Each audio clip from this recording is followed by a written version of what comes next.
कभी बरेली की गलियों में जब शाम ढलती थी तो हवा में पीपल के पत्तों की सरसराहट के साथ कहीं ना कहीं से ठेठ बनारसी लहजे में कोई आवाज आती, अरे केपी सहगल का जिक्र चला क्या।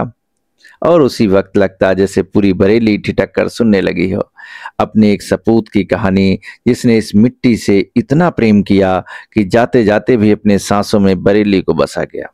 जी हाँ, यह किस्सा है केपी सक्सेना का, व्यंग के महारथी, भाषा के बाजीगर और उस शहर के बेटे का जिसने हंसी के जरिए जीवन की गहरी सच्चाइयां कह दी।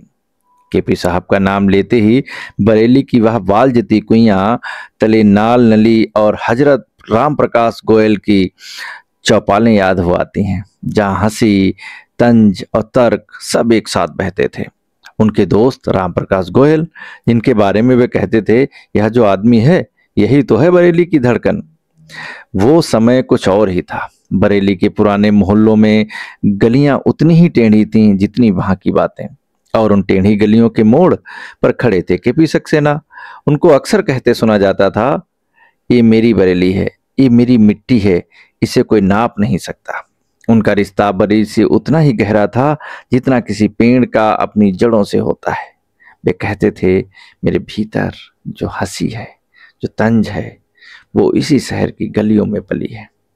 जब भी मैं लिखता हूँ बरेली की आवाज मेरे कानों में गूंजती है। सन 1859 एक दोपहर जब वे अपने मित्र राम प्रकाश गोयल से मिलने आए तो तले नाल गली की हवा में जैसे कुछ पुरानी यादें तैर गईं। वह बोले, भैया अब बरेली लौट आया हूँ, अपनी मिट्टी में, अपनी सांसों में। और सच कहिए तो वह लौटना सिर्फ एक व्यक्ति का नहीं था, बहुत संवेदना का लौटना था जो शहर के पुराने दिलों में अब भी धड़कती है। उन्होंने कहा था, मेरी सांसों में बरेली बसती है, मेरा ताल गड़ा है यहाँ की मिट्टी में, जब तक हूँ बरेली वीरान नहीं होने दूंगा। वह बरेली की गलियों में पली भाषा के सच्ची पुजारी थे। उनकी जुबान में गंगा जमुनी तहजीब की मिठास थी और लेखनी में आम आदमी की मुस्कान। किसी ने पूछा, आपका रिश्ता बरेली से क्या है? तो वे हंसते हुए बोले, जैसे फूल का रिश्ता खुशबू से, जैसे हवा का रिश्ता सरसराहट से, वैसे ही मेरा रिश्ता है बरेली से। वे अक्सर कहा करते थे, अरे भाई, यह शहर सिर्फ नक्शे पर नहीं रहता, यह तो रूह में बसता है। बरेली छोड़ो तो दिल खाली हो जाता है।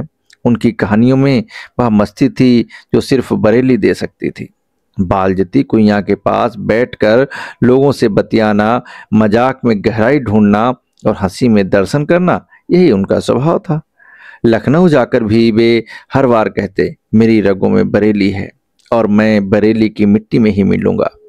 कहते हैं, जब उन्होंने लिखा, ए मेरे बाप, आज तुम जिंदा होते तो मैं शायरी कमिक में बिठा देता, तो वह पंक्ति सिर्फ व्यंग नहीं थी, वह बरेली के उस देसी हास्य का गीत थी जो आंसुओं में भी मुस्कान ढूंढ लेती है।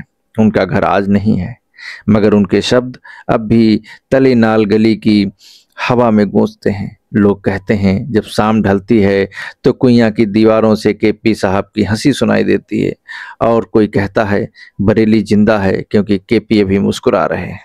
मेरी बरेली जिंदाबाद, क्योंकि इस शहर की सिर्फ मिट्टी, जमीन, यह एहसास है जो एक बार जिस्म में उतर जाए फिर उम्र भर नहीं निकलता है।